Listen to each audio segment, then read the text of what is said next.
दा बे समाव बड'लेण्ड इंखं टेलिभिजन स्टुडिय'आव हांख्रायनानै लाबोदों बर' सोमावसारनायनि सासे गागि मावथि बिथाङा NDFB हाथियार लानानै बर' रायजोफोरनि थाखाय उदां मोननायनि सोमावसारनाय हाबाफारियाव सासे मैखोम सोद्रोमा हिसाबै हाबजेनदोंमोन। दा समाव बिथाङा NDFB नि आफादगिरि आरो NDFB नि गेजेरजों भारत सरकारनिफ्राय बर'फोरनि साबसिन राजखान्थियारि मोनसे बानजायफारि लाबोनायनि थाखाय रादाय खानो साखाफारा खालामबाय थादों। NDFB नि आफादगिरि धीरेन्द्र बर' बिथांखौ जोङो स्टुडिय'आव बरायनानै लाबोदों। बिथांनो जोङो बड'लेण्ड इंखं टेलिभिजन बिथिंनिफ्राय हामलायनाय होयो। नोंथांनो खुलुमनाय होबाय। खुलुमबाय। इंखं टेलिभिजननि गासैबो फोलेरनो आंनि अननाय अनसायनायखौ जासिहरग्रोबाय। National democratic front of Bodoland NDFB आगु मुं बर' सिकिउरिटि फर्स BSF नि दाजेननाय समनिफ्राय बे गौथुमजों नांथाबबोबाय थादों आरो दिनै फैयै फैयै नोंथाङा गोबां जिउनि माने स्ट्रागलनि गेजेरजों NDFB नि आफादगिरि जाफैदों आरो बर'फोरनि राजखान्थियारि मोनथाय लोगोसे बर'फोरनि उदांथिनि माखासे बानजायफारिनि जुनै भारत सरकारजों रादाय खानो साखाफारा जादों होननानै मिथिनो मोननाय जादों। दा गिबियावनो जों नोंथांनिफ्राय नोंथांनि रावजोंनो जोङो मिथिना लानाय नोंथांनि उन्दै समनिफ्राय दा समसिमनि सिनायथि। मोनसे गोग्लैसोनाय गामि, बे गामिनि मुङानो जाबाय राङागरा। राङागरायाव आङो 1963 मायथाइयाव जोनोम जादों। बे गामिनिनो LP स्कुलाव पास खालामनानै उदालगुरि हायार सेकेन्डारि स्कुलाव हाबफैनो हायो। बे आंनि उन्दै समनि सोलोंथाइनि बाथ्रा। आं गामियावनो देरनाय, गामिनि आसार खान्थिजों सोलिबोनानै आङो मोनसे समाव उदालगुरि हायार सेकेन्डारि स्कुलावनो मेट्रिक पास खालामनानै आङो नेहुनि शिलंआव आङो आंनि कलेज लाइफखौ 1981 आङो शिलंआव थाङो आरो बेवहाय आङो 84 सिमहालागै आंनि कलेज लाइफखौ आङो बेवहाय शिलंआव फरायनो खाबु मोनो। दा बेखिनि गोलाव समाव जोंनि बर' माहारिनि गेजेराव आं गोबां परिबेस मोनबोदोंमोन। आंनि आफाया सासे हालुवामोन, सासे आबादारि। बियो हालेवो, बियो दामनो मेथाइ खननो मोजां मोनो, आइजें बायदिसिना हेबनाय आरिनायाव आखा फाखा आरो बियो सासे बिराद भावगिरिमोन। जोंनि न'खराव बेबादि मोनसे परिबेसा दंमोन। आफाया जेखौ आफाया जेखौ खालामनाय नुदों बेखौनो आङो सोलोंनो हानाय बेबादि सासे मानसिमोन। आंबो हालेवदों। आफाया बिराद मोजां हेबनाय आइजें उइजें हेबनायाव बिराद आखा फाखामोन, गिसिबनिफ्राय आरम्भ खालामनानै रावबो नुफेरै सिनायफेरै बेबादि आगरनि गिसिब हेबनाय आरिनाय बेखौबो आं आफानिफ्राय सोलोंदों। आफाया ओरैबायदि जेबो फरायनो रोङामोनब्लाबो LPल' फरायनाय मानसियाबो हा हुनि सोमोन्दै बियो गोजौ गाहायब्लाबो सुनानै बियो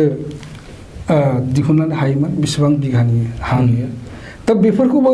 आङो नायनानै सोलोंबाय। आंहाबो बेबादि इन्टारेस्टेड माने आंबो जालांबाय। न'खराव गामियारिफ्रा दानाय लुनायफ्रावबो आखा फाखामोन आंनि आइयाबो बिराद दानो रोङोमोन रुवाथिफोरबो थायोमोन बिसोरनि दानायखौ नुनानै आंबो बिराद मोजां मोजां आगर एरनाय ड्रिल दानो रोंनाय बेबायदि मोनसे आंबो आखा फाखा जाहैबाय आरो दा बेबायदिनो फैयै फैयै बिदिनो कलेज लाइफ मोनफैलायबाय बिनि गेजेराव गोबां थासारिजों आं बेंखन जाबाय जोंनि बर'फ्रा जिहेतु नासयजानाय सोबख'जानाय बेनिफ्राय बे परिबेसा ओरैबायदि मोनसे आंखौ माने मोनसे सांग्रांथि लाबोबाय ने बे सांग्रांथिया राजखान्थि भाबै समाजखान्थि भाबै सोलोंथाइ खान्थि भाबै आरो लिटारेचाराव बे परिबेसखौ आं मोनलायबाय गेजेर ससेयाव फरायबाय थानाय समाव आरो बेखिनि समावबो आङो दिनैनि थारिखआव सोमावसारनायखौनो बुं आफादजों सोमोन्दो लाखिनानै खामानि मावनायखौनो बुं लेखा लिरनाय बायदिसिना बिजाब साफायनानै दिहुननायखौनो बुं आरो गासैबो बिथिङाव आरो सोरबा मानसिफ्रा बुङोब्ला नंखाय साननो हागौ जेब्ला आसाम एजिटेसन जादोंमोन 79-81 सिमहालागै बा बे आसाम एजिटेसननि समाव जिहेतु मोनसे लस इयार फैदोंमोन बे लस इयाराव मा जाबाय जेबो खामानि गैला फरायनो आरिनायनि जेबो गैला मा जानो हागौ खुनु फिउचार गैला जोंनि फरायनाया मा जानो हागौ बेनि मोनसे रावबो बुंनो हाया बेखिनि समाव मा जालायबाय बे ओनसोलाव बिराद माने हारिमु बा बिदिनो बायदिसिना थियेटारनो ड्रामानो बेफोरो मोनसे आरो सोलिनो हमलायबाय बे ओनसोलाव आरो बे मोनसे परिबेसाव आङो थालायबाय बेनिखायनो आङो ड्रामाटिस्टबो आङो गोलाव ड्रामा बेबादियावबो आङो बोसोरसे जेब्लानाखि एजिटेसनाव सोलिबाय थादोंमोन क्लास जाया कलेज गैया गासिबो जेबो गैया बेखिनि समाव आङो माने गोबां ड्रामा खालामनानै बिदिनो मानसिफोरनो खोन्थानायाव माने देरहासार जानो हानाय बेबायदि मोनसे लाइफ बेनिफ्राय फैयै फैनानै मेट्रिक पास जाबाय एजुकेसना जोबनायनि उनाव शिलंआव थांब्ला आरो बे परिबेसा आरो बेलेग नर्थ इस्टआव मोनसे कस्मोपलिटान जायगा बेवहाय नर्थ इस्टनि मानसिफ्रा गासैबो फैनानै बहाय थाफैजोबो फरायफैयो सोरबा बिजनेस खालामो जोंबो फरायनाय थाहैब्ला मोनसे परिबेसा जाहैबाय मा जोंथ' सोबख'जानाय नासयजानाय सोरबा गिदिर हारिफोरजों मनग्लाबनो नागिरजानाय मोनसे जाथि बेखिनि समाव जोङो गुबुन मानसिफोरखौ लोगो मोनबाय नर्थ इस्टनि स्पेसियेलि नागा मानसिखौ लोगो मोननाय समाव बिथांमोना बे मोनसे फिलिंखौ लाना फैबाय जे नोंसोरबो जाथि नोंसोरबो हारि नोंसोर उदां जानानै थांना थानो नोंसोरबो खाबु माने गोसोब्ला लामाया बेबायदि आरो बर'फोरनि नासयजानाय गादबजानाय बे हारिनि बे जारिमिनारि बर' हारिनि उदांस्रिनि थाखाय सोमावसारनानै देरहानोब्ला निस्सय हाथियारासो जोंखौ हेफाजाब होगोन मदद होगोन आरो बेजोंसो जों उदां जागोन होननानै जोङो जोंहा मोनसे फिल जाबाय खारन बेखिनि समाव बर'फ्रा गोबां बोसोर आन्दलन खालामबोदों पिटिसननिफ्राय आरम्भ खालामनानै पिटिसिल' नङा बिनि सिगांनि ब्रिटिशनि समनिफ्राय बर' कसारि जुबक सन्मेलन मिलनिनो बहुद बेबादिनो बायदिसिना साहित्य फैबाय माबा फैबाय बिदिनो स्ट्रागल फैबाय लेंगुवेजनि स्ट्रागल माबा माबि स्ट्रागल फैबाय स्ट्रागलजोंनो फैदों बेखिनि समाव बिराद मोनसे नासयजानाय गादबजानाय प्रखाखनजों गावनि रायजोआवनो पुलिस आर्मिफोरनि जि मोनसे आखाइनि जि मोनसे सासन बे सासनजों बर'फ्रा दिनै जुराला जानानै दंमोन आरो बेबादि अबस्थानिफ्राय उदां जानांगौब्ला जोङो एटलिस्ट आखाइयाव हाथियार हमनांगोन बेबादि फिलिंखौ जाबाय दा बेबादि फिलिं मोनसे जानायनि उनाव बेहाय जोङो बेखिनि समावनो बिराद खाफाल गोनां बाथ्रा बेवहाय थानाय गासैबो बर' स्टुडेन्टफ्रा शिलंआव फरायनाय बर' स्टुडेन्टफ्रा बेवहाय थांब्लानो माने गोबां मानसि लोगो मोनो बै परिबेसा आलादा बाथ्रा आलादा जायो आरो सोरबा जाथिया गावनि जाथिखौ लानानै गौरब गावजों गाव लोगो जानानै ना गावनि कालचार गावनि राव बेफोरखौ माने ज' थानानै मोनसे खामानि मावो बिसोरो जों बर'फ्राबो बेबायदि मोनसे परिबेसाव जेरैनिफ्रायबो थांदोंब्लाबो फै ज' जानानै बे सेन्टिमेन्टखौ मोनहैयो नेसनेलिस्ट हारिखौ मोजां मोननो हानाय बेबायदि सेन्टिमेन्टखौ शिलंआव थाबा ग्रथ खालामनो हायो बर' स्टुडेन्टफ्रा थिग बेबायदिनो जोंबो ज' जाहैबाय बेवहाय खाफाल गोनां आङो रन्जन दैमारि डिआर नाब्ला बिथांखौ लोगो मोनो बिथाङा जिहेतु जोंनि उदालगुरि डिस्ट्रिक्टनिनो सासे फरायसामोन बिथांनि साननायाबो आंनि साननायजों गोरोबनायनि उनाव जोङो बे हाथियारजों सोमावसारनायनि आइडियाखौ जों लानानै फैबाय जों सानजेनबाय मावजेनबाय बिसोरलागैनो जों आखायाव हाथियार लानानै सोमावसारसै होनबाथ' जानाय नङा बिनिखायनो जोङो बेवहाय फैनानै एनजिअ मोनसे खुलिबाय जोङो ससियेल अर्गानाइजेसन YBNA यं बर' नेसनेल एस'सिएशनखौ जों दाबाय बेहा गावहानो मोनसे कनस्टिटिउसन दंमोन सामाजिक इक'नमि ससिय' पलिटिकल एन्ड इक'नमि बेबायदि मोनसे थांखिजों जों बेखौ 1983 आव जोङो बेखौ दानानै लानो हायो बेनिफ्राय बोसोरब्रै जों बेखौ रान खालामो बे YBNA नि जिथुनाखि थांखिमोन बे थांखियानो जाबाय मा बर'फोरनि गेजेराव बे गोख्रों आरो गिख्रंथाव हाथियारखौ सोमावसारनो मा रोखोमै जों डेभेलप खालामनो हागोन साननाय हनायखौ बोरै ग्रथ खालामनो हागोन बेखौ जों जेब्लाबो सिन्था खालामोमोन आरो बेबायदिनो गामि गामि थांनानै जोंनि साननाय हनाय बे नेसनेलिज्म जाथि मोजां मोननाय जिथुनाखि सानखांथि बेखौ जों बेरखांहोनो हादोंमोन जेब्ला मोनसे नेसनेलिस्ट स्पिरिटआ फैबाय बेखिनि समाव गोरलै जाबाय जे हाथियारनि बाथ्रा जों बेखौ लानानै फैनो हाबाय आरो बिनिखायनो जोङो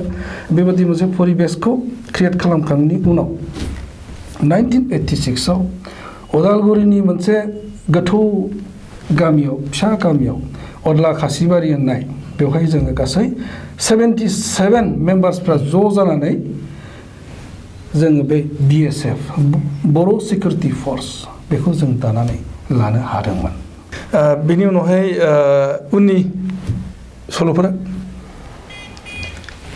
जोङो बेखौ दा BSF खौ दानायनि उनाव जोंहाथ' हाथियार गैया जों बहा मोनगोन बोरै मा खालामगोन सोरनिफ्राय लायगोन जों बे मोनसे बिराद गिदिर मोनसे जोंनि थाखाय प्रत्याबानमोन जोंनि चेलेन्जमोन हाथियारखौ जों बहानिफ्राय मोनगोन बेनिखायनो जोङो नागिरबायबाय थाखा फैसा बेखिनि समाव गैखाया जोंनि मावग्राफ्रा सानसेयाव 1.5 थाखा थाइनैबो जों मोनामोन बेखिनि समाव मावनो आरो थाखा फैसा खांनायाथ' आलादा बाथ्राखा खारन बेखिनि समाव रावबो मोजां बुजियाखै नालाय थाखा फैसा हरखाया जों बेनिखायनो जोङो जोंनि हाथियारखौ जोङो सेनानै बेखौ जोङो बारायलांबाय जेरावखि जाया जों जिखौखि मोना कारतुस मोनदों कारतुसखौ सेदों राइफल मोनदों राइफलखौ सेदों बेबादिनो कार्बाइन मोनदों कार्बाइनखौ सेदों जोंनि आखायाव जेब्ला फैयो जोङो जोंनि बेखौ बाहायनानै जिहेतु जोंहा NACN होननाय आइजाक मुइबाजों दैदेनजानाय NACN जों जिहेतु लोगो बिथांमोनजों जों कमिउनिकेट खालामबाय थिग बेबायदिनो 1989 आव बिथांमोननि फ्राय जोङो ट्रेनिं नांगौ होननानै जों खावलायहैबाय बिथांनिफ्राय 7 इन्सट्राक्टरखौ लानानै आङो जोंनि बे अरुणाचलनि मोनसे गोथौ हाग्रायाव लानानै थाङो आरो बेवहाय जोङो फार्स्ट बेचनि थाखाय गासै 32 जन जोंनि केडारफोरखौ जों साखा फारा खालामनानै लानो हायो ट्रेनिंआव पास जानानै आरो बै 32 जि मोनसे स्ट्रेंथ बे स्ट्रेंथजों जोङो उनथिं नायाबासिनो जेरावखि जाया जोङो थाखा फैसा खामायबाय बेबायदिनो जोङो जोंनि जिथुनि प्रिपेरेसन हाथियारखौनो जा बा माबा जिखुनु नांगौ जि मोनसे आन्डारग्राउन्ड जिबनाव जिखौ नांगौ बेखौ जोङो खालामजोबनो हाबाय फारियै जोङो गामियाव थायाबासिनो गामियाव थानायाथ' गिलु बालु ना जोंहा खामानि एक्टिभिटिया जानाय लोगो लोगो पुलिस आर्मिया बारा जाबाय जों ओंखायनो जोङो हाग्रायाव जों दिनै केम्प खालामनानै थाबाय आरो केम्पआव थानाया आन्डारग्राउन्डफोरनि थाखाय बिराद मोनसे सेफ जायगा आरो बेवहाय जों साननो हायो मावनो हायो डिसिसन लानो हायो बेनिफ्राय जोङो खामानिफोरखौ मावलांबाय थानानै जोङो बेबायदि मोनसे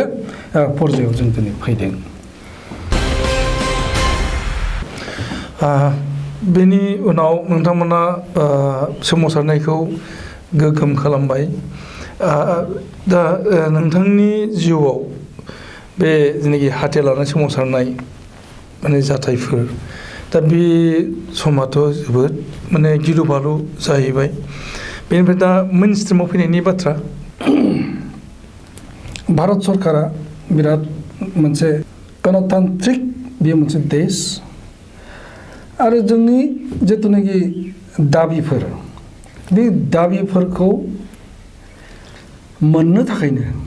बेबायदि मोनसे हाथियारनि गेजेरजों जि मोनसे हस्त्र मोनसे जि संग्राम बेखौ जों खालामदोंमोन आरो आल्टिमेटलि जोंनि BSF आरो उनाव NDFB आरो NDFB जि मोनसे सोमावसारबाय बे सोमावसारनाया भारत सरकारखौ आसलते गोहोम खोख्लैनो हादों, नारसिननो हादों। NDFB मोनसे फर्स बर'फोरनि गेजेराव बिस्रा मोनसे जेंना दं, राजखान्थियारि जेंना, बेखौ फोजोबस्रांनांगौ, सलुसनाव लाबोनांगौ। बे समाव भारताव बेखिनि समाव कंग्रेसनि मनमोहन सिंहनि मोनसे सरकार दङ कंग्रेसनि। बे मनमोहन सिंहनि सरकारा गावनो प्राइम मिनिस्टारमोन। बे प्राइम मिनिस्टारा जोंखौ खावलायबाय जे नोंथांमोना हाथियारखौ दोनथ'नानै नोंथांमोननि जि जेंना बेखौ सावरायनायनि गेजेरजों बोस्रांनो हायो, नोंथांमोना फैदो होननाय लोगो लोगो जों मोनसे डिसिसननि गेजेरजों पिस प्रसेसआव जोङो फैनायनि थांखिखौ लादों। दा होमबा प्रसेसा सुरु जाबाय मा समनिफ्राय? 2005नि मे 25निफ्राय। थारमाने BLTजों भारत सरकारा जिखिनि सुक्ति खालामबाय BTC एकर्ड, बे एकर्डनि उनावनो नोंथांमोनखौहाय बिथांमोना एपिल खालामदोंमोन सेन्ट्रेल गभर्नमेन्टआ आरो बेनिफ्रायनो बे माबाया बेनिफ्राय सावराय 2005 आरो दा समा जाबाय 2019, माने गेजेराव 14 बोसोर। बे 14 बोसोरा माने सावरायनायाव थांगासिनो दङ। बेथ' नंगौ। जोंनि फर्मेल सिजफायार बिलेटेरेल सिजफायारा 2005नि 25 मेनिफ्राय जिहेतु स्टार्ट जादोंब्लाबो जोंनि सावरायनाया आवगायाखैमोन। बेवहाय मोनसे बिराद गिदिर जेंनामोन, खारन जोंनि बर'फोरनि गेजेराव ओरैबायदि मोनसे परिबेसमोन, बे परिबेसा गिलु बालुमोन। जों बर'फ्रा गावजों गाव फोथायलायनो हायै, नेरलायनाय, बुथारलायनाय, बेबायदि बहुद माने थासारिनि गेजेराव सिजफायार जाफैदोंमोन। आरो बेखिनि समाव जोंनि बे परिबेसखौ जों बोरै लांगोन, मा खालामगोन, बे मोनसे जोंहा बिराद गिदिर मोनसे गोब्राब मोनसे सिटुवेसनमोन। खिन्थु जों उनावहाय बेखौ फारियै बहुद नाजाबाय। जोङो पलिटिकेल पार्टिजोंबो लोगो जाबाय, बेबायदिनो गोबां बर' संगठनफोर दं, बिसोरजों जों रायज्लायनो स्टार्ट खालामबाय आरो रायलायै एटलिस्ट जोङो मोनसे परिबेसखौ जों मोनफैबाय आरो जोंहा मोनसे थांखियानो बेनोमोन जे जों जिहेतु जोंनि मावग्रा नांग्रा मानसिफ्रा मोजोमसेल', खिन्थु दिनै लाख लाख पिपोल्स दङ। जोङो बेनिखायनो जोङो बे गणतान्त्रिक देशआव जोंबो बेबादि मोनसे सिस्टेमाव हाबनोबा पिपोल्सखौ जोंनो नांगोन आरो पिपोल्सनि मोनसे गनायथि नङाब्ला जोंनि सोमावसारनाया जाफुङा। आरो जों जिहेतु पिपोल्सनि थाखायसो नांदों, बेनिखायनो पिपोल्सआ जोंजों इनभल्भ जानांगोन, बेखौ जोंहा थांखि दंखायोमोन। बेनिखायनो जोङो फारियै नाजाबोदों। सिगां नाजानाय हिसाबै जोङो दुलाराय बर' फरायसा आफाद, बेयो मोनसे जातीय अनुस्थानखाय आरो बेयो मोनसे सक्तिशालि मोनसे संगठन हिसाबै बेखौ मोनब्ला जोङो बर'फोरनि गेजेराव जोङो मोनसे मोजां परिबेस लाबोनो हागोन आरो जि मोनसे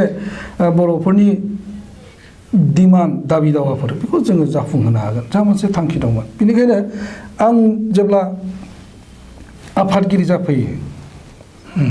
जेब्ला आं आफादगिरि जायो 2009आवनो दुलाराय बर' फरायसा आफाद बेजों सावरायनायनि आं हाबाफारिखौ लाजेनदोंमोन लाइजाम गांसे हरजेननानै जे जों बिदि चिफ सेक्रेटारियाव दङ जोङो खौसे जायोब्ला बर' जातिनि थाखाय खामानि मावनो हायो जोंनि पलिटिकेल ससियेल सोलोंथाइ बायदिसिना जेंनाफोरखौ जों बोस्रांनो हागोन बेबायदि होननानै जेब्ला लाइजाम हरो बिथांमोना उनावहाय रेसपन्स खालामबाय रायलायनो बिथांमोना गोसो जाबाय आरो जों थारैनो दुलाराय बर' फरायसा आफादजों बहुद बार रायलायदों 2009 निफ्राय 2013 सिमहालागै रायलायगासिनो दं खुनु मोनसे सलुसनाव लाबोनो हाया बा दिनै जों ज' खामानि मावनोसै होननानैबो बुंनो हाया सावरायनाय जाबाय थादों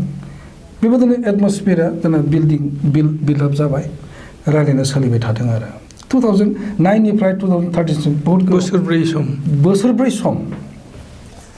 बे बोसोरब्रै समाव जोङो खोथा बाथ्रा खालायनो हायाखैमोन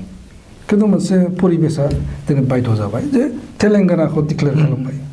तेलेंगाना होनाय जासिगोन होननानै बेखिनि समाव एबसुआ 2010 आव आलादा रायजोखौ नांफिनगौ होननानै बिथांमोनाबो बेखौ रिभाइभ खालामदों बेनिफ्राय बेखिनि समावनो तेलेंगानाबो प्रसेस जानायखाय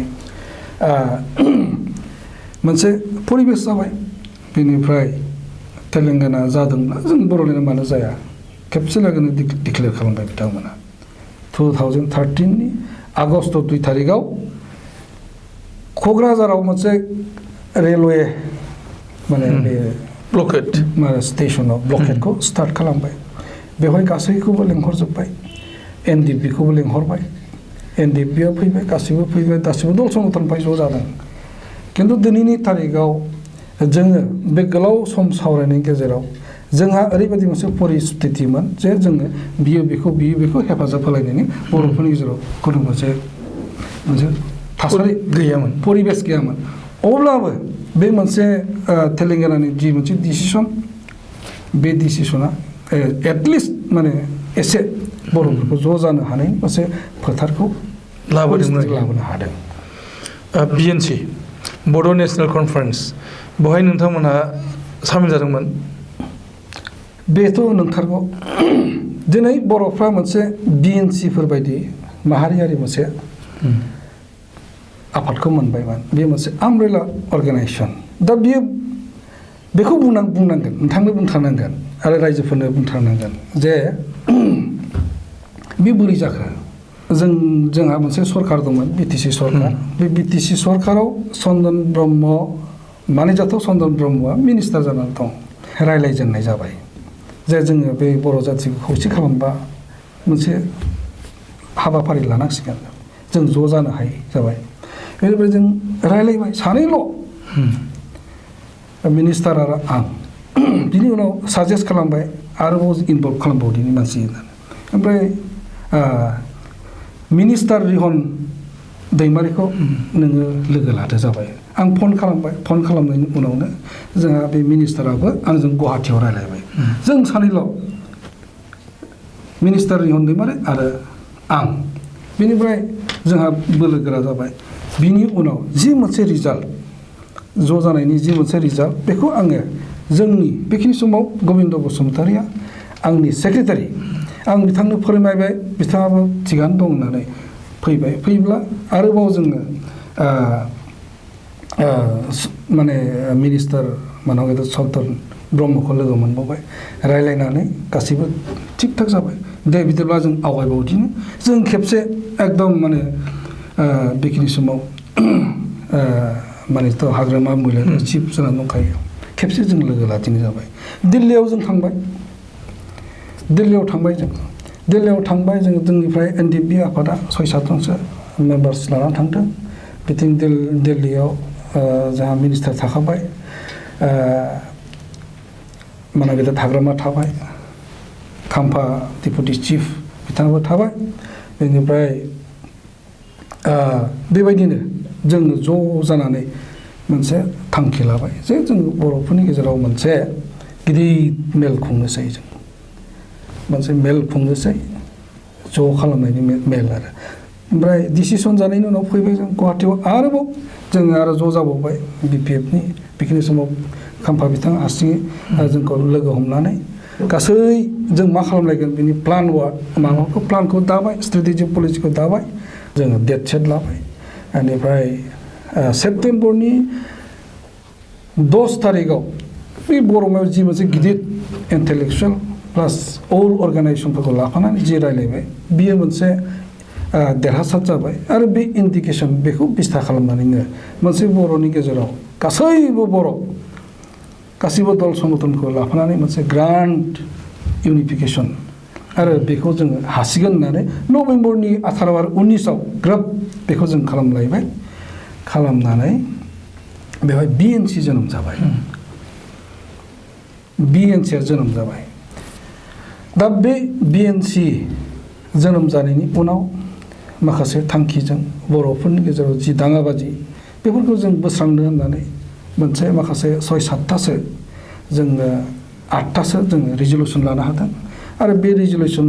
मथेनो खामानिखौ मावनायाव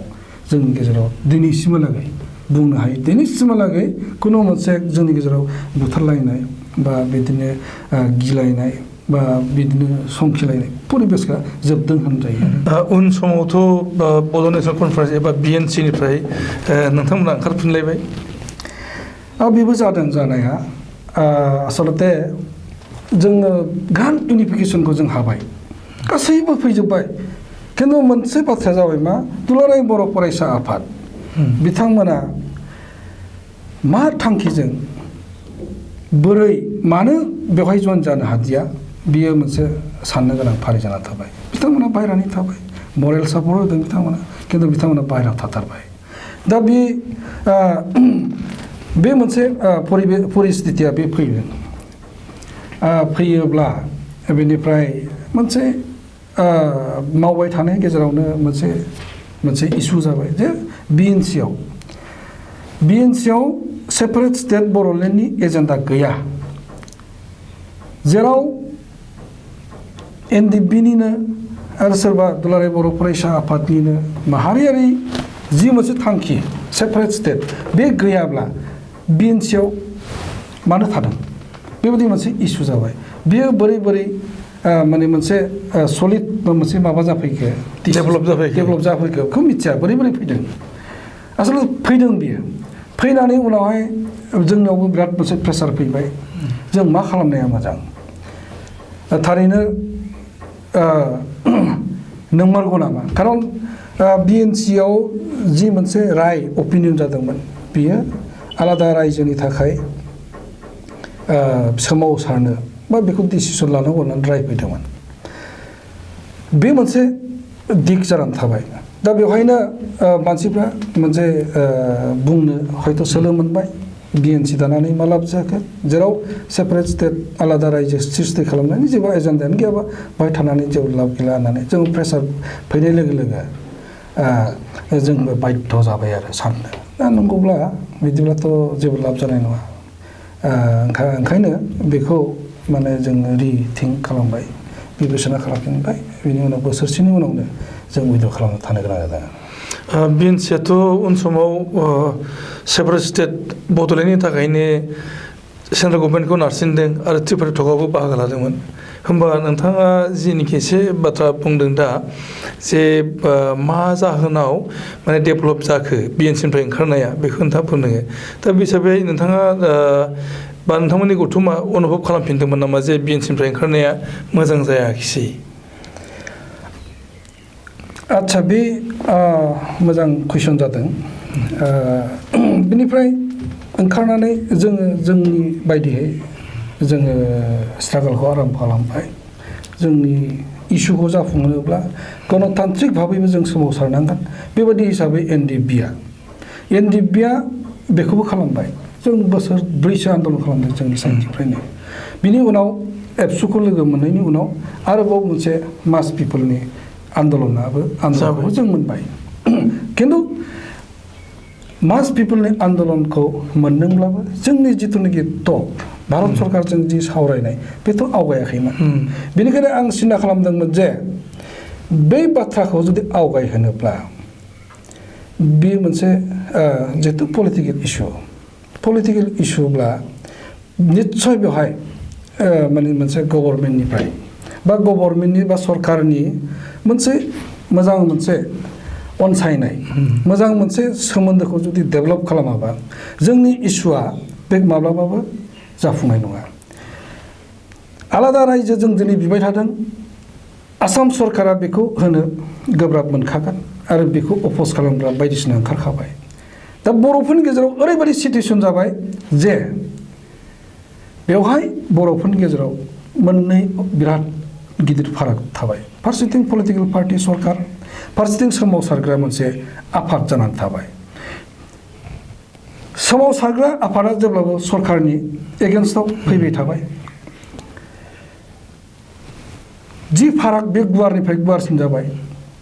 बेनिफ्राय बायदिसिना डेभेलप जाबाय साननाय हनायफ्रा सोरबा सानबाय बेवहाय जुदि राजनिति दिनैनि थारिखआव बिटिसि गभर्नमेन्टआ मानिजाथाव हाग्रामा महिलारिनि दैदेननायाव जि मोनसे बिटिसि गभर्नमेन्ट बे सरकारा दिनै अपोज खालामबाय बिदिब्ला माने सोमावसारग्रा मानसिफ्रा गोदानै मोनसे अपसन लाबाय बिसोरबो मोनसे पलिटिकेल पार्टी खालामनानै मोनसे माबानोसै इलेक्सन गेलेनोसै बेबायदि मोनसे जेब्ला फैबाय फारागा बारानिफ्राय बारा जाना थाबाय खिन्थु आं मोनसे सानदोंमोन जे बर'फोरनि इसुखौ जाफुंहोनोब्ला जों गासैबो इनक्लुसिभ ज' जानांगोन बेयो राजखान्थिबो जानो हागौ गासिबो NGO जानो हागौ दल संगठन माहारियारि आफाद जानो हागौ गासिबो ज' जानांगोन आरो ज' जाब्लासो जोङो खौसे जाब्लासो जों बेखौ आवगायहोनो हागोन बेबायदि मोनसे आंहा साननाय दङमोन गासैबो बाथ्राखौ नायनानै जों जिहेतु एसेबां सोमावसारबाय मास पिपलनि मददखौबो जों मोनबाय जों मानो जेनबाय थायो आरो खारनानो जाबाय मा जोङो सरकारजों जोङो सोमोन्दो मोजाङै लाखिनानै खामानि मावनो हायैनि थाखायनो जों बेखौ फेलें जादों होननानै साननो हायो बे मोनसे खारनावनो जों बर'फ्रा बे मोनसे खौसेथि गैयिनि थाखायनो जों बर'फ्रा बिराद मोनसे दुखु खस्थ' आरो जि मोनसे एचिभमेन्ट जानांगौमोन बेबो एकदम माने उन जानानै थानाया खारना बेनो आरो जोंनि गेजेराव बोराबलायनाय लिडारफोरनि गेजेराव मत दिमत आरो गोरोबलाया फैखाथारो इलेक्सना मानसिफोरखौ ज' खालामनो हाया हारिखौ ज' खालामनो हाया खिन्थु जोंनि माखासे लिडारफोरनि साननाय हनाया बिसोरना मामोन इलेक्सन गेलेनानै पावारखौ आखायाव लाना फैनानै जोंनि इसुफोरखौ जोङो मावफुंनो हायो बेबायदि मोनसे साननाय बिथांमोननि गेजेराव दंमोन खिन्थु दिनै बेबायदि साननाया बिथांमोना फेलर जाबाय बे कमप्लिटलि फेलर जादोंब्लाबो आरोबाव बिथांमोना सिखांफिनदों आरोबाव आन्दलन खालामदों इलेक्सन फैदों आरोबाव इलेक्सनाव बाहागो लादों आरो जेनदों बेफोर भुल आरो भुल नीतिनि थाखायनो बे जायो खारन इलेक्सना मानसिखौ बोखावो लिडारफोरखौ बोखावो आरो जेनबा जों दिनै गासैबो खोमाना लानो गोनां जायो बिटिसि पावारा मोनसे बर'फोरनि इन्टारिम मोनसे लानानै दोननाय मोनसे पलिटिकेल सेटआप बेजों जों बयबो मिथिखाबाय बर'फ्रा गांनाय उखैनाय बायदिसिनाफोरखौ फोलोमनो हायाखै बेयो साफिसियेन्ट नङा बिनि थाखायनो जों सभरेन बिदोंमोन बिनि थाखायनो जोङो दिनै सेपारेट स्टेटआव फैनो गोनां जादोंमोन कनस्टिटिउसनेल मोनसे डिमान्डआव जों फैबाय जोंहा बे आलादा रायजोनि थाखाय जोङो मास पिपलखौबो जों मोनबाय दा मास पिपलखौ मोननानै आन्दलनखौ खालामबाय था सरकारजों सावरायनायखौ गोसो होबाय था बेखौ फकास खालामनांगौमोन खिन्थु दिनै मास पिपलखौ मोननानैबो बेखौ मोजाङै इउज खालामनो रोङैयासो दैदेनगिरिफोरनि बिराद गाज्रि मोनसे बे भुल जादों बे रं पलिसि दा माने पलिटिक्सआव जेनाखि इनभल्भ जादों बर' हारिनाङैनो दा बे पलिटिक्स इनभल्भ जानायनि खारनैनो माने जोंनि बे बर'फोरनि जेनाखि एचिभ मोननांगौनि खामानि बेखौ जोङो हासिल खालामनो हायाखै NDFBआ रन्जन दैमारि दैदेननायाव दाजेनबाय बिनि उनावहाय दिनैनि समावहाय NDFBआ मोनब्रैयाव दं NDFB रन्जन दैमारि दैदेननाय आरो NDFB नोंथां दैदेननाय आरो NDFB गबिन्द बसुमतारी दैदेननाय आरो मोनसे दंबावो संबिजि दैदेननाय NDFB दा बे मोनब्रैयाव फैबाय गावस्राबोबाय दा बे मोनब्रै गौथुम जानायनि उनावहाय दा जोंनि जेनाखि माने समस्याफोर बर'नि समस्याफोर बेखौ एचिभ खालामनो थांनायावहाय बबेबा मोनसे माने दोलोजोंल' सुक्ति जायोब्ला बेखौ रायजो राजाफ्रा गनायनो हागोन ना हाया एबा सरकारा बेखौहाय माबायदि गुरुत्व होगोन बे मोनसे मोजां सोंथि रायजो राजाफ्रा बेबायदि मोनसे थासारिखौ नुनानै गोनो गोथो जानानै दङ दिनैनि तारिखाव आरो फैखागोन खारन जों मोनसे गोहोगोरा मोनसे आफादा मोनब्रै गावनानै थानायाव जोंनि जिथुनाखि गोहो जोंनि स्ट्रेंथ बेबो बोखावजाबाय बेखौ जोङो बाहायनानै भारत सरकारखौ नारसिननाया बिराद गोब्राब अन दि आदार हेन्ड आरो खिन्थु आं सानो बेबादि मोनब्रै गावनानै थादोंब्लाबो स्ट्रेटेजि पलिसिया जुदि कारेक्टब्ला खामानि मावनो लानाय थांखि बिथांखि गोसो आरो माबाया जुदि एकुरेटब्ला थारब्ला देरहाहैनो हायो दिनै बेबादि स्ट्रेटेजि पलिसिनि थाखायनो NDFBआ गावदों बै इलेक्सन केन्द्रिक जि मोनसे मुभमेन्ट खालामबाय बेवहायनो लिडारफोरनि गेजेराव गोरोबलायै जादों सोरबा बेखौ बादा होयोब्ला सोरखौबा एक्सपेल खालामो एरख'यो बेबायदिनो आंनियावबो फैबाय बे परिबेसा आङो 2016आवनो मार्च 2016आवनो बे बिधानसभानि इलेक्सननि उनाव आङो नुबाय जे जों माने बर'फ्रा मा जाबावगोन जोंनि स्ट्रागला मा जाबावगोन जोंनि मुभमेन्टआ मा जाबावगोन NDFBआ दा मोनब्रै जानानै दङ मोनब्रै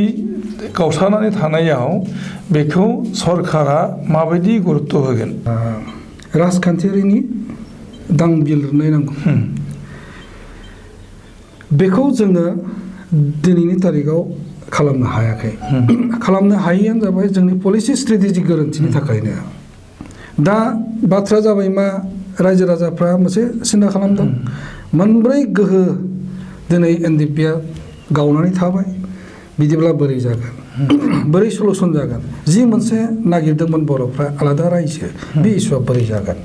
दा आसलते आं दहाय बुंदों जे मोनसे संगठननि दैदेनगिरिफोरनि साननाय हनाय पलिसि स्ट्रेटेजिया जुदि कारेक्टब्ला बे फिसा जानो हागौ संगठना बा दोलोआ फिसा जानो हागौ खिन्थु बेजों खोथा गैया जुदि पलिसिया जुदि राइटब्ला एकुरेट जायोब्ला जों बेखौ बारलांनो हायो दिनैनि तारिखाव जि मोनसे घटना जाबाय जोंखौ एक्सपेल खालामनायनि उनाव बे दोलोआ NDFB बे मोनसे दोलो आंनि दैदेननायाव जि मोनसे NDFB जानानै थाबाय बै NDFBआ जेब्ला होखार जाबाय बिनि उनावनो जों मोनसे गोख्रों मोनसे रिसाफल खालामनानै काउन्सिल मोनफिनबाय बै काउन्सिलानो दिनैनि तारिखाव जोङो बेबादि मोनसे रायलायनाय परिबेसखौ जों मोनफिनबाय जुननि 25 तारिखाव जोङो NDFBआ मोननै NDFBमोन रन्जन दैमारिनि ग्रुप मोनसे आरो NDFB जों ज'है सावरायबाय बिनि उनाव जोङो आरोबाव खौसे जानो हाबावबाय जे जोंहा मोनसे माने गासैजोंबो गनायजानाय मोनसे चार्टार अफ डिमान्ड जानांगौ मोननैनि गेजेराव बेखौबो जों खालामबाय आरो बे चार्टार अफ डिमान्डआ जों दिनैनि तारिखाव गासैबो बर'आनो गनाय हानाय मोनसे चार्टार अफ डिमान्ड बेखौ लानानै आरोबाव जोङो 2018नि नभेम्बरनि 2 तारिखाव आरो जोङो नाब्ला ग्रुप NDFB ग्रुप ज' जानानै आरो सावरायबावदों सावरायनानै जोङो आवगायदों आवगायदोंब्लाबो खिन्थु दिनै एचिभमेन्ट खालामनायनि मोनसे टाइम बा बेबायदि मोनसे थासारि फैयाखैमोन बेखिनि समावनो जोंनि जि मोनसे एनडिएफबि बे एनडिएफबि गावनानै थाबाय गावनानै दिनै बेबायदि मोनसे अबस्थायाव फैबाय खिन्थु खेबसे लागैनो बै गावनाय एनडिएफबिया मोनसे थांखि दंखायोमोन जे बे पलिटिकेल जेंनाखौ फोजोबनोबा पलिटिकेल मोनसे दांनाय बिजिरनायनि गेजेरजों थांनांगोन बेनिखायनो आङो खेबसे लागैनो बिटिसि सरकार जाय बिटिसि सरकारा दिनैनि थारिखआव बर'फोरनि जि राजखान्थियारि जेंना बेखौ दिनै मोनसे जेंना क्रिएट खालामना दोनबाय थादोंमोन जेब्ला जों गोरोबबाय साननाय हनाया गोरोबबाय बिनि उनाव मोनसे पलिटिकेल बेकिं जों मोनबाय जिहेतु बिटिसि सरकारा स्टेट गभर्नमेन्ट बिजेपिजों मोनसे मोजां सोमोन्दो दं खेबसे लागैनो स्टेट गभर्नमेन्टनिसिम जोंनि जि मोनसे गोसो जि मोनसे जों दिन्थिबाय रायलायनायनि समाधान जोंनो नांसिगौ बे बाथ्राखौ दिन्थिनाय लोगो लोगो आसाम सरकार बिजेपि सरकाराबो स्टेट लेभेलाव जोंखौ आवगायनो मोनसे परिबेस होबाय दे बिदिब्ला नोंसोर आवगायदो जों बेबायदि मोनसे थांखि लानानै जों बारे मानिजाथाव हाग्रामा चिफ महिलारिजों जों बहुद बार सावरायबाय बिनि उनाव सर्बानन्द सन'वालजों सावरायबाय बिनि उनाव गोहोगोरा सासे मिनिस्टार हिमन्त बिश्व शर्माजों रायलायबाय जि मोनसे रायलायबाय बै रायलायनाया दिनैनि तारिखआव मोनसे गोसो गोरोबलायनाय मोनसे मोजां मोनसे लामाजों थांनायखायनो दिनै आवगायनो हादों जों आवगायनो हादों बिनिफ्राय जों बिथांमोनजों सावरायनाय लोगो लोगो स्टेट गभर्नमेन्टनि जि मोनसे इनिशिएटिभ बे इनिशिएटिभा लोगो लोगो दिल्लीयाव सहैबाय जोङो गावदोंमोनब्लाबो बे खम समनि बिथोराव आगस्तनि 25 तारिखआव जोङो गोदान मोनसे रिसाफल मोनबाय बे मास मोनथाम मेसिभ खामानि मावबाय जोङो दिल्लीसिम थांबाय जोङो खेबब्रैसो जोङो दिल्लीयाव थांबाय आरो बहुद बार रायलायबाय बेखिनि रायलायनायाव जोङो एनडिएफबि आंनि दैदेननायाव जि मोनसे एनडिएफबिया जि रायलायदों बिराद मोजां परिबेसनि गेजेराव जों गावदोंमोनब्लाबो जोंखौ जोंनि साननाय हनाय जोंनि थांखिया जुदि राइटखायनो नंगौखायनो दिनै भारत सरकारा जोंखौ एक्सेप्ट खालामदों आरो सिक्रिटि होबाय बियो मोनसे माने फ्रेक्सन बेबो मोनसे स्टेक हल्डार होननानै जोंखौ गनायनानै लानानै जों आवगायहोदों दा जों फारियै जों आवगायगासिनो सावरायनायाव बेनिफ्राय जोङो फैनानै आरोबाव स्टेप जों आरो लाबावबाय जे जोङो आसलते दिनै आसाम गभर्नमेन्टआ बिजेपि गभर्नमेन्टआ माने आसलते बर'फोरनो मा होमारगोन मा खालामनो सानमारदों बर'फोरनो मा होमारनो सानदों जों बेखौ दिनैनि थारिखआव मिथिनो गोसो जाबाय आरो बेखौ जों मिथिनानै जोङो जेब्लानाखि सावरायो ओमफ्राय सावरायनानै जों बुजिनो मोनो जे आसलते गभर्नमेन्टआ मोनसे बिराद मोजां डिसिसन लाना थाबाय बर'फोरनि राजखान्थियारि जि जेंना बेखौ फोजोबनायनि मोनसे डिसिसनखौ लाना थाबाय बेनिखायनो जोङो आरोबाव दिल्लीयाव थांनानै एबि माथ्रखौ लोगो हमनानै जों सावरायब्ला बे मोनसे थाद'नाय बोसोरसे थाद'बायमोन जोंनि सावरायनाया जों ज' सावरायनाय बोसोरसे थाद'बायमोन जोङो ओंखारलांफिननानै जोङो बे सावरायनायखौ दरजाखौ खेंनानै दोनफिनदों आरो बेवहाय बिथाङा बारे बुंदों जे नोंसोरनि जिथुनाखि इस्यु बे इस्युखौ भारत गभर्नमेन्टआ टेकआप खालामसिगोन नोंसोरो जोङो रायलायनायखौ फोजोबदिनि होननानै फोजोबदोनै होननाय लोगो लोगोनो जोङो आरोबाव मोनसे जोङो स्टेप लाबावबाय जे दिन तारिख लाबाय सावरायबाय आरो बे सावरायनाया दाखालि 15 आरो 16 सेप्तेम्बराव बिराद मोजां परिबेसनि गेजेराव सावरायनाय जोबो बे आसामाव सावरायनाय जादोंमोन बेवहाय जोंबो थाबाय जोंखौबो लेंहरबाय भारत सरकारा सेपारेट एन्टिटि होनानै माने धीरेन ग्रुप होननानै सेपारेट एन्टिटिजों जोंखौ लेंहरबाय बेनिफ्राय रन्जन दैमारिनि ग्रुपखौ लेंहरबाय आरो गबिन्दखौबो लेंहरबाय दा बे मोनसे जोंनि थाखाय जोंखौ होखारदोंमोनब्लाबो जोंखौ एक्सपेल खालामदोंमोनब्लाबो बे ग्रुपआ बिराद मोनसे स्ट्रेंथ लानानै सावरायनायखौ जों दिनै आवगायफिननायनि जिथु लामामोन बे दरजाखौ बे जोंनि थाखायसो जादों नङाबा रावबो खोनासङा खारन खुनु आवगायहोनो गोसो गैया दिनै सरकार साइडनिफ्राय बेयो रिजनेल सरकार जानो हागौ स्टेट सरकार जानो हागौ आरो दिनै जेरै सेन्ट्रेल गभर्नमेन्ट जानो हागौ आवगायहोनायनि खुनु मोनसे गोसो गैयामोन आচ্ছা नेगोसिएसन मा सोलिबाय थादों नेगोसिएसनाथ' बिराद मोजां जोंहा जयेन्ट जि मोनसे चार्टार अफ डिमान्ड बे डिमान्डआ गासैजोंबो गनायजानाय जोङो इनक्लुसिभ खालामदोंमोन जोङो एनडिएफबिनि जिथुनाखि चार्टार अफ डिमान्ड बेखौ लिरखांनानै दुलाराय बर' फरायसा आफादनो प्रमद बर'मोननो लरेन्स इस्लारिमोननो बिथांमोननि कलिग्सफोरनो जों देखायदों ओमफ्राय देखायनायाव बिसोरनिफ्रायबो अके बे जुदि जाबायब्ला बेवहाय जों माने जोंबो सापर्ट खालामो आरो बेनो दिनैनि थारिखआव बियो बिनि सायाव सावरायबानो बर'फ्रा मोनसे मोजां एचिभमेन्ट खालामनो हायो मोनगोन थारमाने कनक्रिट जेबो माने बे पिक्चार फैथ'वाखै जे सेपारेट स्टेट जागोन ना माने बिटिसि खौनो आपग्रेड खालामगोन आरो बिनि सिमाफ्रा बोरै जागोन नै बिनि खुनु डिजाइन जाथ'वाखै होमब्ला बेफोरनि सायावनो जोंनि जिथु चार्टार अफ डिमान्ड बेफोरनो मेन जोंहा पलिटिकेल माखासे मोनथाम मोनब्रैसो माने पलिटिकेल जेंनाफोर दङ बेबो जागोन इनक्लुडिं माने एक्सटेनसननि बाथ्रा फैदों दिनै थारिखआव बिराद गिदिर मोनसे गिदिर जेंना गामिफ्रा थालांजोबदों बियो इनक्लुजन जानांगौ जोंनि बर'लेण्डआव हाबनांगौ बियो आरो जि मोनसे बिटिसि एकर्डनि उनाव जि मोनसे बर'फ्रा खावनै जानानै दङ जोङो बुंदों सावरायनायाव जोङो खौसेयै इन्टिग्रेटेड भाबै जों ज' जानानै थानो गोसो बर'फ्रा ना बेनिखायनो टेरिटरिखौ एक्सटेनसन खालामनानै बर'लेण्ड सृष्टि खालामनांगौ बेनो जोंहा मेइन एजेन्डा बेनिफ्राय जोंहाथ' जिहेतु जों जि दाबि खालामदों बे सेपारेट स्टेटखौ जोङो दिनैनि थारिखआव माने नागाराखै जों बेखौ बुंगासिनो दं ओमफ्राय फारसेथिं एबि माथुरजों जोङो बहुत सावरायबाय एबि माथुरनि सिगाङावबो बहुत इन्टारल'कुटरजों जों लोगो मोनबाय दिनेश्वर शर्मा पिसि हालदार लोगो मोनबाय मोनसे बाथ्राया फैबाय थादोंमोन जे सेपारेट स्टेटनि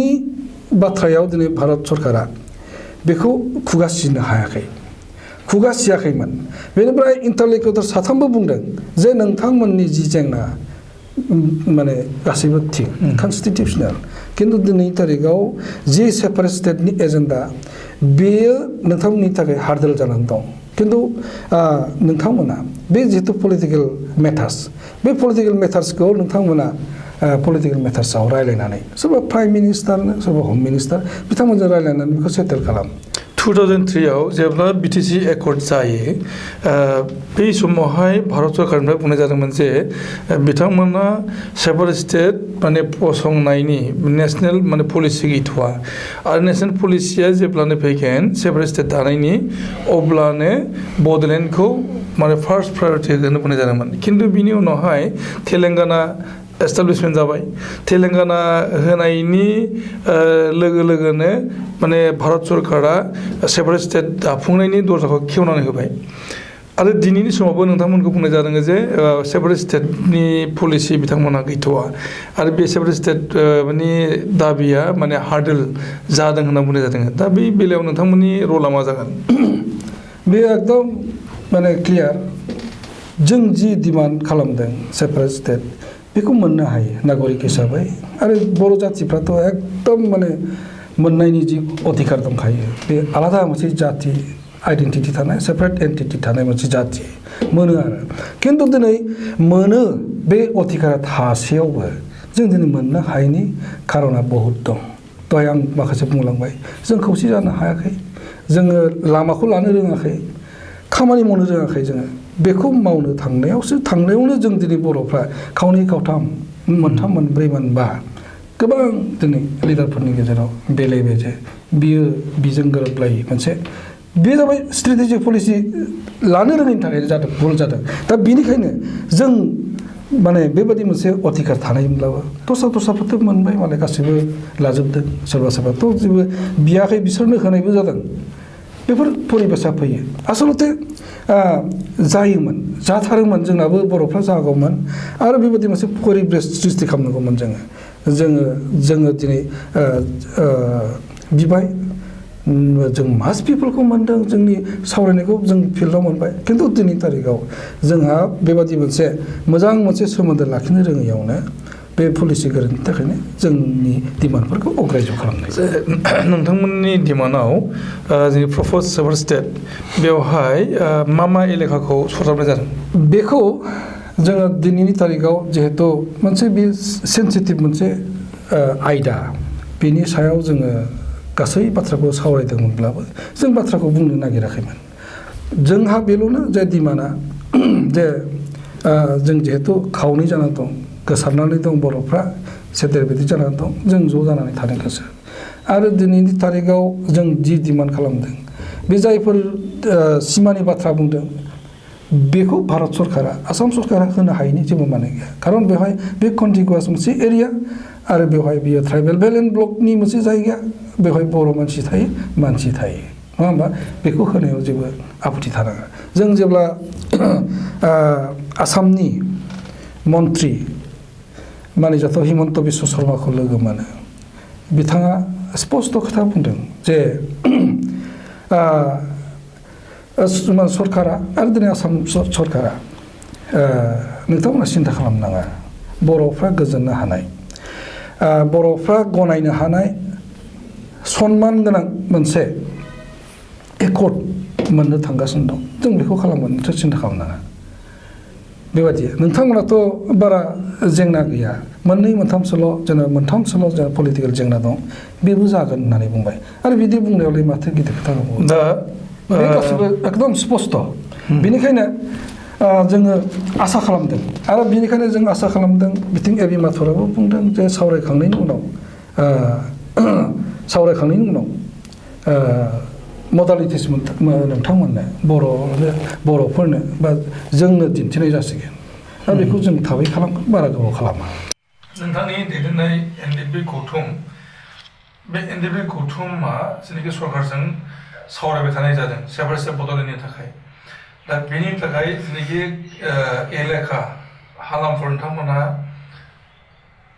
साबमिट खालामनाय जादों नायबा मोननो थांगासिनो दङ बेनि अनगायैबो गोबांथार बर' गामिफोरा थालांगोन दा बैफोरनि मेजरनि थाखाय साननांगौनि बाथ्रा बेराफारसे बिटिसिआव मोनब्रै जिल्ला दङ बे मोनब्रै जिल्लानि अनगायै जि हालामफोरा आसामनि जि हालामफोरा माने डिप्राइभ जाबाय ससियेलि इक'नमिकेलि एजुकेसनेलि पलिटिकेलि बिथांमोना दिनैनि समावहाय सोमावसारगासिनो दङ बर' कजाय अट'नमास काउन्सिल दानांगौ बानबुंथिजों बे बेलायाव एनडिएफबि नोंथांनि दैदेननाय बे गौथुमा मा नोजोर लादों दा जों बेहाय स्पष्ट जिहेथु जोंहा जोंनि डिमान्डआव दंखायो रोखा जे माने प्रप'ज बर'नि बायरायाव जायखौ जोङो सिमा बोनो हागोन माखासे ओरैबायदि जायगा थागोन जायखौ जोङो बोनहरनो हानाय नङा बैबादि बर'फोरनि थाखाय न'खरसेबो सासे मानसि न'खरसेबो बारग'यै बायदि बै बर'फोरनि थाखाय जोङो बिसोरनि राजनैतिक अधिकार सामाजिक आरो हा हुनि रैखाथिनि बाथ्राखौ खालामनांगौ कनस्टिटिउसनेल जि मोनसे राइट अधिकार बेखौ होनांगौ होननानै जोङो भारत सरकारखौ बुंनानै जेब्ला जों रायलायबाय बे माथुर बिथां इन्टारभिउआव जों बुंबावदों जे बै एलेखाखौ जायफोरखौ बोनहरनो हायाखै बै एलेखाफोरखौ माने सेटेलाइट काउन्सिल आरो बेबो आन्डार 6 सिडिउलनि बेन्दआव लानानै फैनो हायो बेखौ जों स्पष्ट बुंबाय दा बेफोरखौथ' गनायदों बाहेरायाव थानाय बर'फोरनि बिसोरनि हामदानि अधिकारखौ होनायनि बाथ्रायाबो दिनै फैबाय बियो दिनै खोनासंजादों दा बेवहाय मा धरननि गभर्नमेन्टआ खालामगोन बेखौ जों दिनै नायनागिरदों बेनिफ्राय जोंथ' बुंखादों जे एरिया एक्सटेनसन जानांगोन जि एक्सटेनसन जागोन बियो बर' मानसि थानाय जायगा ट्राइबेल बेल्ट एन्ड ब्लक आरो बेखौ माने टेरिटरियेल हिसाबै जोङो बोनानै होयोब्ला बेवहाय दावराव दावसि जानायनि बाथ्रायानो फैया बेबायदि जों आर्गुमेन्टजों लानानै थांगोन बेवहाय माखासे रिजार्भ हा थाबाय माने रिजार्भ फरेस्ट एलेखा थाबाय जिहेतु फरेस्ट एलेखा बेखौ प्रप'ज बर'लेण्डआव सोनानै दोननो हायो प्रप'ज बर'लेण्डआव सोनानै दोननो हायो बेखौ बेनि बाथ्राखौबो जों दिनै स्पष्ट भाबै बुंदों दा भारत सरकारा रायज्लायखांनायनि उनाव जोंनो मोनसे खोथा होबाय बेखौ बिसोरो मा दिनै जोंनो मा रोखोमै मोनसे पलिटिकेल सेटआप दिनै होगोन बेखौ दिनै बिथांमोना सिन्था खालामदों होननानै जों बायो जोंहा बेनो जोंथ' सेपारेट स्टेट बिदोंमोन जुदि सेपारेट स्टेट जुदि होनो गोसो गैया दिनै माबा मोनसे मडालिटिस बानायदों बे मडालिटिसआ माबादि बर'फोरनि थाखाय बर'आ जाति हिसाबै गावनि राव हारिमु गावनि सोदोमस्रि बेखौ रैखाथि होनो हानायनि दिनै हा हुखौ रैखाथि होनो हानायनि जुदि मोनसे मडालिटिस जायोब्ला बेखौ जों नायनो हायो सिन्था खालामनो हायो आरो बेखौ जों नायनायजों लोगोसे दिनै बर'फोरनि इन्टेलेक्सुवेल बर' रायजो राजाफोरखौ गनायनो हागोन ना हाया बेखौ जों दिनै सोंनो हायो थारमाने नोंथाङा बुंनो नागिरदों जे भारत सरकारा जिनोखि मडेलिटि डिजाइन बानायगोन बेखौ नायग्रोनायनि उनावसो नोंथांमोनहा एकर्डआव आगान होगोन आरो बे रायजो राजानि गेजेराव नोंथांमोनहा हाबग्रोगोन जे माबायदि मडेलिटि फैनो नागिरदों आरो जों रायजो राजाया माबायदि लुबैयो दा बेवहायनो होमबा नोंथांमोनहा माने जिनोखि सुक्ति खालामनो थांगासिनो दङ बेवहाय पलिटिकेलनि मोननै मेजर एजेन्डाखौ प्लेस खालामनाय जागोन जेरैहाय माने आलादा रायजो आरो आलादा रायजोआव थिसनजायै माखासे बर' गामिफोर मैखोम बर' गामिफोरखौ लानानै मोनसे 6 शिड्युलनि सेटआप बे मोननैया जागोन बे जाहैबाय नोंथांमोननि माने बिथांखिनाय सुक्तिनि एजेन्डा दा जोङो बेखिनियाव आरो माने मोनसे लाबावनि जे NDFB दा मोनब्रैयाव दङ हिसाबै दा सुक्तिया नोंथांमोनजों जानो थाङोब्ला बै गुबुन मोनथाम माने फेक्सना बेवहाय साबमिट जाफैना जाफैया दा बेवहाय संगठना जिहेतु मोनब्रै जानानै थाबाय बे स्ट्रागोलाव बिथांमोननि रला माबायदि बिनि सायाव सोनारगोन दा दिनै NDFBनि खेत्रखौनो नायदों नोंथां NDFBनि रायलायनायनि जि बेलायाव बुंदों फारसेथिं भारत सरकारा इन्टारलेक्टुवेल हिसाबै जोंनो होना दोनबाय बिथांजों रायलायगासिनो दङ फारसेथिं माखासे लिडारा सेपारेट स्टेटनि थाखाय आन्दलन बायदिसिना धरना सरा खालामबाय थादों बेफोर बायदिसिना जि केरेक्टार सोमावसारग्रा बा दिनै सावरायनायाव जिरायग्रा दल संगठननि दैदेनगिरिफोरनि मोनसे सायाव मोनसे प्रेसार मोनसे सोनारगोन बियो बिथांमोना मा लुबैदों आरो दिनै जों मा लुबैदों बा सोरबा दल संगठना मा लुबैदों सोरबा लिडारा मा लुबैदों बिनि सायाव मोनसे बिसार जुदि बिथांमोना आन्दलनखौनो खालामबाय थानो गोसो जाबायब्ला खालामबाय थाथोंसै खिन्थु जों माखासे दोलोआ जायफोर जोंजों लाइक माइन्डेड संगठन दङ बेफोर संगठनखौ लानानै जों भारत सरकारजों मोनसे नेगसिएसनाव फैनो नागिरदों आरो जों आसा बायदि दिनैनि तारिखआव BTCआ मोनसे बर'फोरनि थाखाय एमेन्डेड 6 शिड्युलखौ लानानै मोनसे गावनि हा हु बायदिसिनाफोरखौ लानानै रैखाथि दंखायो एबि बाथुरा बुंदों सरकारा बुंदों दिनै माने स्टेट सरकारा बुंबाय थादों हिमन्त बिश्व शर्मा मिनिस्टार बिथांनिफ्राय आरम्भ खालामनानै चिफ मिनिस्टार बिथाङा बर'फोरनो माने एकदम गनायजाथावना BTCनि बिराद गोजौआव मोनसे पलिटिकेल सेटआप बेबायदि मोनसे फैगोन जागोन बिथांमोना बेखौ एनसियर खालामदों बर'फोरनो बेनिखायनो जों बेखौ नायगोन बेखौ नायगोन जुदि बेखौनो एक्सेप्ट जाबायब्ला जों बेवहायनो जुदि गावनि राव हारिमु गावनि दोरों कालचार बायदिसिनाफोरखौ लानानै जुदि थांनानै थानो हायोब्ला बे मोनसे स्टेपखौ जों मानो फैनो हाया आरो हयथ' बे माने बे ओरैबायदि मोनसे पलिटिकेल सेटआपबो जानो हागौ बिनि खैथामान बोसोराव हयथ' सेपारेट स्टेटआबो माने मोनसे परिबेस जुदि होनो हायोब्ला जों जानोबो हागौ बेबायदियाथ' दिनैनि तारिखआव भारतनि सिङाव जादों सोरबा रायजो नाङा होनग्राफ्राबो दिनै रायजो मोनदों जोंनो अट'नमास माने इउनियन टेरिटरि नाङा होनबाबो इउनियन टेरिटरि दिनै मोनदों मोनसे रायजोखौबो दिनै बोखावनानै राननानैबो काश्मीराव जादों बेबायदि मोनसे पलिसि फैयो जोंनाबो बर'फोरा बेबायदि मोनसे मोजां लामाखौ लानानै दोननो हायोबा नेगसिएसनाव बा दिनै फोथायलायनो हायो हयथ' बियो मोनसे समाव बियो ओरैनो जाफैगोन खारन बे पलिटिकेल मोनसे डिसिसन आच्छा दा जोङो गोबांथार सावरायदों दा जों नोंथाङा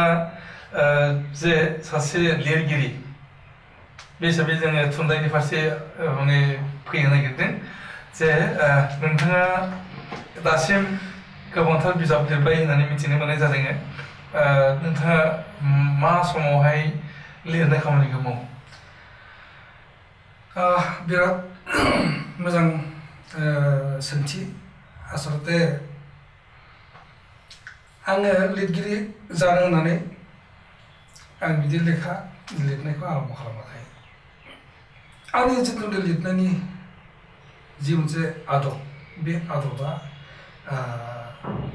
बियो आङो बेखौ मोनसे परिबेसनि गेजेरजों डेभेलप खालामदों आङो जेब्ला माने हाजोआव गामियाव जेरावखि थाया बे आन्डारग्राउन्डनि लाइफआवनो आङो जेरावखि थाया आङो लिरनाय खामानिखौ मावदों आंनि सोरजिथाया बहुद माने बुरजा जाबायमोन बेखौ जों प्रिन्ट खालामनो हाया बेफोरबादि जि मोनसे लिरनायफ्रा गासिबो बक्सआवनो थायो जोंनिया ओमफ्राय बे बक्सआ मालाबा जोङो माने बेखौ गारनानै थांनो गोनां जायो बेबायदि आंनि बक्सआ सिङाव हा सिङावबो थांदों बेनिफ्राय बे लिरनाय हुदाया जिहेतु एसे दंमोन जेब्ला आं जेलाव थाबाय जेलाव थाबाबो आङो बेवहाय बे जेलाव आंनि टाइमखौ आङो संख्रि फानलु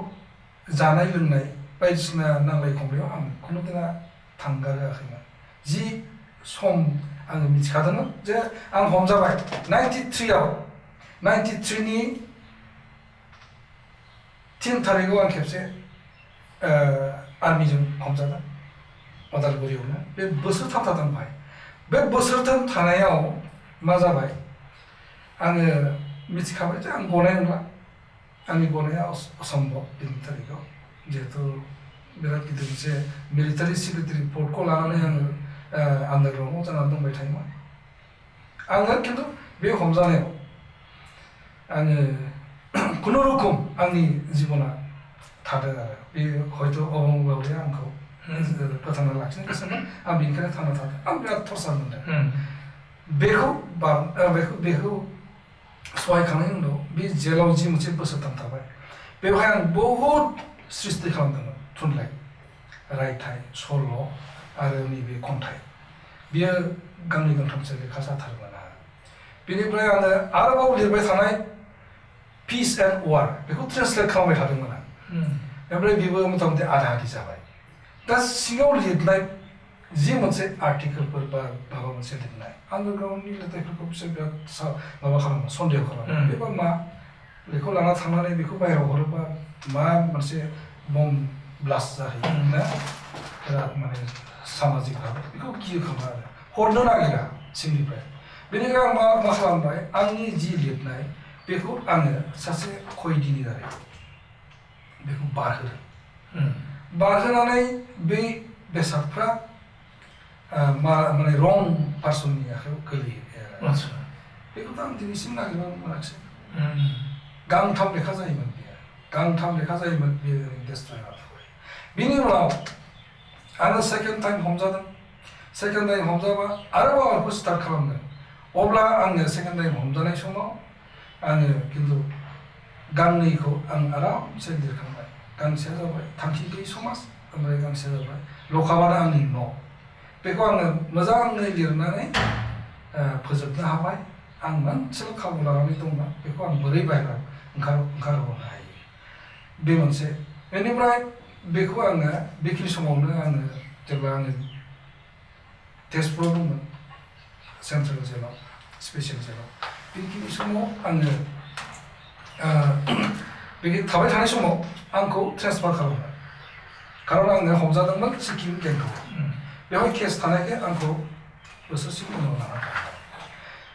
बाहाय थांनानै आंखौ दोनहैबाय बिनिफ्राय आङो आसामाव फैफिनासै आसामाव फैनायनि जेबो मोनसे सुबिदा गैला बेवहाय आङो मथा-मथि 6 बोसोर मोनसे केसाव पटा केसाव आंखौ एरेस्ट खालामदों बे पटा केसाव आंखौ नंखाय एलिगेसन होनानै ग्रेनेड थरनै बिथांमोना प्लान खालामना दोनबाय बिनि केसावनो आंखौ 5 बोसोर माने कनभिक्ट खालामनानै आंखौ बिसोर हगारबाय आरो 6 बोसोर थाबाय ओमफ्राय 6 बोसोर थानानै आरोबाव आसामावथ' केस दं आसामाव बाय ब्रुस केस बिनि थाखाय आंखौ आसामाव लाना फैलायबाय बे आसामाव आं सेन्ट्रेल जेल बेखिनि समाव गोजाम जेलावनो दंमोन गोदाना जाथ'वाखैमोन बाहाय आं थाबाय आं बेबायदिनो आंनि जिथुनाखि थुनलाइ जि मोनसे सोरजिनाय थारमाने नोंथांनि जेलाव थानाय समावहाय समखौ आद्रि खालामालासिनो लिरनाय खामानियाव नांथाबबाय आरो नोंथांनि लाइफखौनो बहाय फोनांफानानै लिरनाय जाहैबाय बेबायदिनो नोंथांनि साहित्य सृष्टि दासिम गांबेसे बिजाब लिरनाय जाखो आङो गासै बे गांनैखौ जेल सिङाव लिरदों फैनानै आङो आरोबाव मोनसे आंनि आर्टिकेलफोरखौ जथायनानै बर' लाइमोनफोरा बबे लामाथिं बेखौ आं सेबखांनानै दिहुननो हाबाय बे गांथाम बिनिफ्राय ल'खाबानो आंनि न' बे बिजाबखौ आङो बयनिबो प्रेसाराव बेखौ इंलिसाव ट्रेन्सलेसन खालामनानै बेखौ आं दिहुननो हादों आरो थारैनो बे इंलिश ट्रेन्सलेसना ओरैबादि मोनसे बिनि फिडबेक जि मोनसे रेसपन्स मोनबाय बिराद मोजां बेयो ओमफ्राय बेखौ बयबो फरायदों बिराद नागिरो दाबो आरो आंनाव फैग्रा जायफोर स्कलार माने माबा खालामग्रा रिसार्च खालामग्रा रिसार्च पार्सनफोर बिसोर फैनानै सिद्दा सिद्दि बे ल'खाबानो आंनि न'खौ बिफैयो बिसोर खारन बेखौ बयबो फरायजोबो हारसाबो फैबाय दानिया ओमफ्राय आं एभेलेबल खालामनो हायाखिसै बे बिजाबखौ जाय दङ बेखौनो आं राननानै खालामबाय ओमफ्राय आङो सानबाय मा आंनि बे दिहुननाय लेखाफ्रा आंहाबो मोनसे एसेसमेन्ट दङ आं जि दिहुनदों बे दिहुननाय बिजाबफ्रा मोजाङैनो फानजादों आरो बिराद मोजां लार्जेस्ट सेलिं होननानै आं मिथियो आंनि बिजाबफ्रा बायजादों फरायजादों आं फिडबेकखौ मोजां मोनदों सेल्फ प्रसेसआव फैदों जाहैबाय बेनि अनगायैबो नोंथाङा सावथुन मुलुगाव बाहागो लादों बेयो नंगौ खिन्थु आङो गाव आं एक्टिं खालामाखिसै बै थांखि गैयै समाजखौ आङो जेल सिङावनो जिहेतु लिरदों बेखौ सिनेमानि थाखाय लिरखादों आं बे सिनेमा स्ट'रि लिरखाथारदों आङो बेनिफ्राय बेखौ दोनबाय आङो माने रावनोबो जेबो बुङाखै दोनबाय थादों खिन्थु लेखा महरै ओंखारबाय बुस्थुआ आरो बर'फोरनि गेजेराव आं नुदों थारमाने बिराद दुखु खस्थ'जों सोरबा सासे सानै दिनै सिनेमा दिहुननाया बेखिनियाव जाबाय थादोंमोन आरो दिहुनब्लाबो जेनेबा मार्केट मोना बा क्वालिटिफ्रा थाखा फैसानि गैयिनि थाखायनो मोजां जाया बेबायदि मोनसे अबस्थायाव आंनि बे स्क्रिप्टखौ सासे मानसिया बिनानै लाना थांबाय बिथाङा गावनो प्रडिउसार गावनो एक्टर गावनो डाइरेक्टर बेयो खालामनानै दिन्थिहैबाय आरो दिन्थिनायनि उनाव फिल्माथ' आरो बेखौ माने बयबो अनसायदों बेखौ आं फोथायनाय दं बयबो नायदों बेबायदि मोनसे सिनेमाखौबो आं दिहुनबाय आरो आंहा लिरनो आरो माबा मोनसे थुनलाइ सोरजिनायनि बहुद गोसो दङ खिन्थु जोंनि जिथुनाखि खामानि बे खामानिया दिनैनि थारिखआव खुनु मोनसे एलाव खालामा लिरनायनि परिबेस मोनाखै लिरनायनि परिबेस मोना आंनि जिथुनाखि थुनलाइ आं जि सोरजिदों आर्टिकेलफोर लिरनो खावलायफैयो आं लिरो आरो बे आर्टिकेलफ्रा दिनैनि थारिखआव बर'नि गोजौ थाखोनि मेगाजिन जेरै दि बड' बा बड' साहित्य सभानि कनफारेन्सनि जि खुगा लाइसि बा सभेनिर आरो दुलाराय बर' फरायसा आफादनि खुगा लाइसि आरो सभेनिरफ्राव ओंखारबाय थायो सम सम ओंखारो आरो बेफोरबादि जि मोनसे आर्टिकेलफोर जमा जाबाय बे जमा जानाय आर्टिकेलफोरखौ आङो आरोबाव मोनसे खनसायोबा गांसे बिजाब दिनै जाबावगोन आं बेखौ दा प्रिन्ट खालामनो सेबखांनानै रायजोफोरनो होनो थाखाय आङो रेडि जानानै दङ आदसा थारमाने नोंथाङा सम दिहुननो हायाखै लिरबाय थानो आरो सम फरायबाय नोंथाङा जेनाखि दा बर' जाथिनि समस्याखौनो डिल खालामबाय थादों बेफोर नोंथांनो सम होआखै दा सम मोनबानो नोंथाङा लिरो बेखौ नोंथाङा बुंबाय लिरो दा जोङो जोबथारनाय फारसे फैनि जे एनडिएफबि दाजेननाय समाव नोंथाङा जि रल प्ले खालामदोंमोन बै समनिफ्रायनो नोंथाङा रन्जन दैमारिखौ लोगो मोनदों रन्जन दैमारिजों आथिखालाव नोंथांनि सोमोन्दोआ मा बेयो मोजां सोंथि जादों जोङो एनडिएफबि आरो बिएसएफखौ दानायनि सिगां कलेजाव जों जेब्ला दङमोन शिलंआव बेखिनि समावनो जोङो माने हाथियारखौ लानानै सोमावसारनायनि जि आइडिया जि मोनसे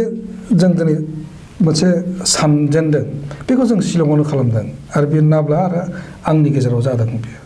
बेनिफ्राय जोंनि माखासे कलिग्स दंमोन बिसोरबो जोङो सामिल खालामबाय दा जोङो एकदम फाउन्डार एनडिएफबिखौ दानो बिनि सानजेननाय मा जोंहा मोनसे भिजन मोनसे दंखायो जोंहा नाब्लाहा आरो जोंहा दं आरो दा जों बेबायदि भिजनखौ लानानै जोंहा मावफुंनायनि मोनसे गोसो दंमोन आरो बिथांखौ आं खाथियावनो मोनदों बिथाङाबो सासे एकदम माने गिनो रोङै आरो माने गोथौयै सिन्ता खालामग्रा सासे मानसि सासे रिभलिउसनारि आं बेखौ बुंगोन बिथाङाबो दिनैनि थारिखआव जि मोनसे गोसो बे गोसोआ दाबो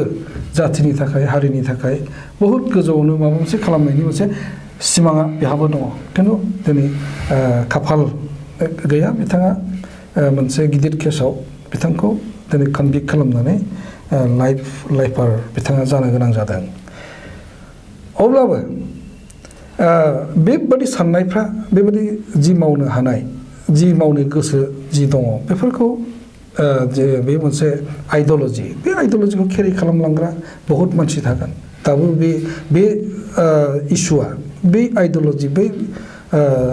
मावनाय जि मोनसे स्ट्रेटेजि पलिसि बेयो गोमायाखै बिथांनि कालेक्सफ्रा जोंनि एखेलगे जों दा एनडिएफबि रन्जन दैमारिनि ग्रुप आरो एनडिएफबि जोंनि ग्रुपजों मोनसे मोजां सोमोन्दो लाखिनानै आरो खौसेयै ज'है बर'नि जि जेंना बेखौ फोजोबस्रांनायनि थांखिखौ जों लानानै दोनदों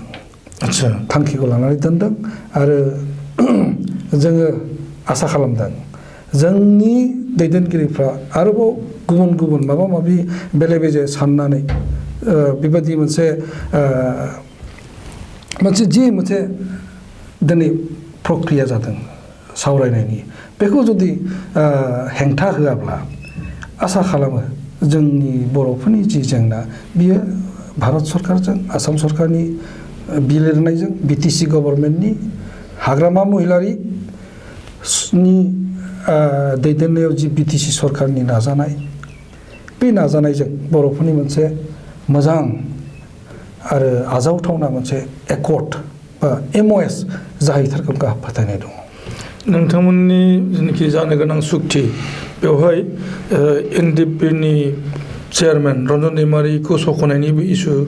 फैगोन बे निस्सय दंखायो आसलते मोनसे जेंना बे जेंनाखौ फोजोबस्रांनोब्ला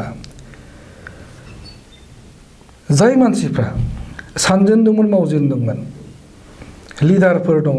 बै लिडारफोर थायोब्ला बा बिथांमोननि माबायाव जुदि जायोब्ला आरो मोजांसिन जायो आरो दिनैनि थारिखआव जिहेतु बिथाङा पिस प्रसेसआवसो दंमोन सिज फायार खालामनानै बिथाङा आखाइनि हाथियारखौ गथायनानै भारत सरकारनि संबिजितखौ गनायनानै दिनै रायलायनो फैदों बेबायदि रायलायफुबाय थानाय समाव बिथांखौ हमनानै लाना थांनानै जेलाव सोना दोननाया बे आनएथिकेल जादों गनायथावना जायाखै बेनिखायनो जों बुंदों बे इनजास्टिस जाहाथे बिथाङा मोना बिथांखौ सरकारा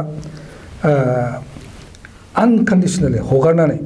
जि मोनसे पिस प्रसेस सोलिबाय थादों बे पिस प्रसेसआव लाना फैनांगौ रायलायनायाव बाहागो लानो मोननांगौ आरो दिनै बे डिमान्डखौ जोङो एबि माथरनि सिगाङावबो बारे बारे बुंदों सरकारनि सिगाङावबो बुंदों दिनै मानिजाथाव हाग्रामा महिलारि बिटिसिनि चिफनि सिगाङावबो बुंदों आरो खोथा होदों आरो दिनै आसाम सरकाराबो खोथा होदों बेनिफ्राय एबि माथुर जायफोर माने पिस प्रसेसआव दिनै बिथांमोना सानफ्रोमबो थैथांनांबाय थादों बिथांमोनाबो खोथा होदों जेरैखि जाया जों बेखौ नाजागासिनो दं आरो जों दा डिमान्ड खालामनोथ' हायो आरो बेखौ जों डिमान्ड खालामनायनिफ्राय नागाराखै भारत सरकारा हगारगोन ना हगारा बे बिथांमोननि बाथ्रा जाहैबाय दा जेरैखि जाया बिथाङा जेलाव थाबाय थाबाबो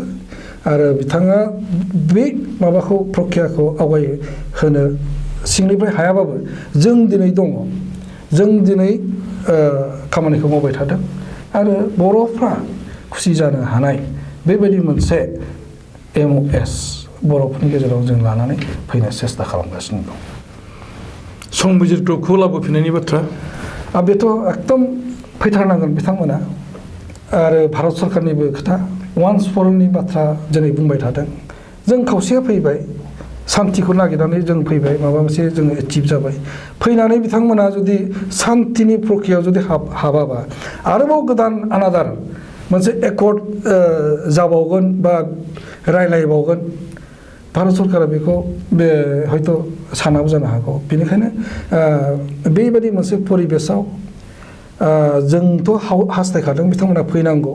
आरो भारत सरकाराबो जिहेतु हास्थायदों बिथांमोना फैगोन आरो दिनैनि थारिखआव बिथांमोना खोथा होदों जे जोङो पिस प्रसेसआव हाबनो गोसो आरो पिस प्रसेसआव फैनानै जोंजों एखेलगे खामानि मावनायाव बिथांमोना खोथा होनानै दोनबाय थादों आरो बेनो जायोब्ला जोंनि जिथुनाखि बर'फोरनि जेंना बे वान्स फर अल खेबसेयावनो जोबगोन आरो बेयो बेबायदिनो जायोब्ला जों बर'फ्रा देरहागोन गबिन्द बसुमतारी दैदेननाय NDFB बिथांमोना बुंदों जे बे गावस्रानाय NDFB नोंथां दैदेननाय NDFB नोंथांमोनहा जुदि गबिन्द बसुमतारी दैदेननाय NDFBआव थांफिनो अब्ला बिथांमोननि दरजाया गेवनानै दं होननानै बुंनाय जादों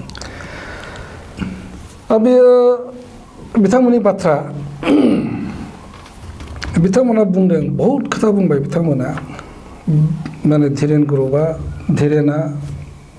फैलाव मोसाहारिया एक्सपेल ग्रुपसो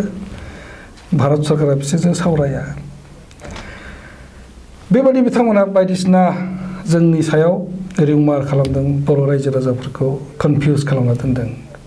गबिन्द बसुमतारीसो जोंखौ एक्सपेक्ट खालामदों रायजो राजायाथ' जों एक्सपेक्ट खालामाखै सरकाराथ' जोंखौ एक्सपेक्ट खालामाखै एबि माथुराथ' जोंखौ एक्सपेक्ट खालामाखै BTC गभर्नमेन्ट स्टेट गभर्नमेन्टआथ' जोंखौ एक्सपेक्ट खालामाखै सरकारा माबा मोनसे मोजां खोथा बुंदों जोंनो मोजां इनिसिएटिभ लानानै आवगायनांगौमोन नोंथांमोननि गोजौ लेभेलाव जानाय बे डिभिजन गावस्रालायनाया गाहाय लेभेलनि केडारफोरखौहाय गोनो गोथो खालामनाय एबा गावजों गावनि गेजेराव सौग्रावलायहोनाय बिथिं लाबोनाय जागोनलाय बे जाखागोन मोनसे लेभेलावथ' जागोन आरो बिनि थाखायनोथ' आंजों माखासे 400 जननिबो बारा आंजों दिनै खेबसे लागैनो फैबाय NDFB गसंफिनबाय नङा होमबा दिनै बेजों माखासे थाबोबाय एकदम माने बयबो मिथिनाय बाथ्रा दिनैनि थारिखआव आंहा केम्पबो दं माखासे बहुद अफिसबो दं आङो बेखिनिखौ लानानै आङो दिनै भारत सरकारजों सावरायगासिनो दं बर'नि मोनसे न'खराव बर'नि समाजाव मोनसे न'खराव बिदा फंबायनि गेजेराव जुदा जालायलायोबा सम्पति मोनो बे हाया नोंनि बे सम्पतिया नोंनि बे टिभिया नोंनि बे नोंनि फुख्रि ना बेबायदि मोनो आरो खिन्थु दिनै गबिन्द बसुमतारीजों आंखौ होखारनायनि उनाव जि जुदा मोनसे जालायनाय जाबाय आंनो बे जेबो होआखै जेबो आंनो सम्पति हरफायाखै खिन्थु आं बिराद गिदिर सम्पति मोनदों आं दिनै बिराद गिदिर सम्पति मोनफिनबाय बे सम्पतिया जेबो नङा दिनै रायजो राजाया आंखौ मदद खालामदों दल संगठना आंजों गासैबो बर'नि जातीय दल संगठनफ्रा आंजों मददाव दं बेनिफ्राय राजखान्थियारि सरकार आंजों मदद दङ बेनो आंनि धोन आरो आं बेखौ लानानैनो बर'फ्रा लुबैनाय बिराद गोजौ मोनसे मोजां मोनसे एकर्ड बा सुक्तिखौ लाना फैनायनि आंहा थांखि दं गोजोननाय बाय नोंथांनो एसेबां सम जोंनो होनायनि थाखाय बड'लेण्ड इंखं टेलिभिजनाव जों दिनै गोबांथार सावरायबाय एनडिबिपिनि आफादगिरि धीरेन्द्र बर' बिथांजों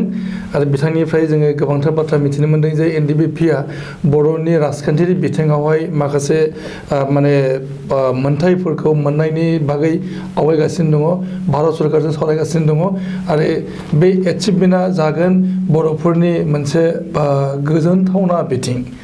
दिनै जोङो बेखिनिनि गेजेरजों जोंनि दिनैनि बे हाबाफारिखौ फोजोबबाय गोजोन्थों खुलुमबाय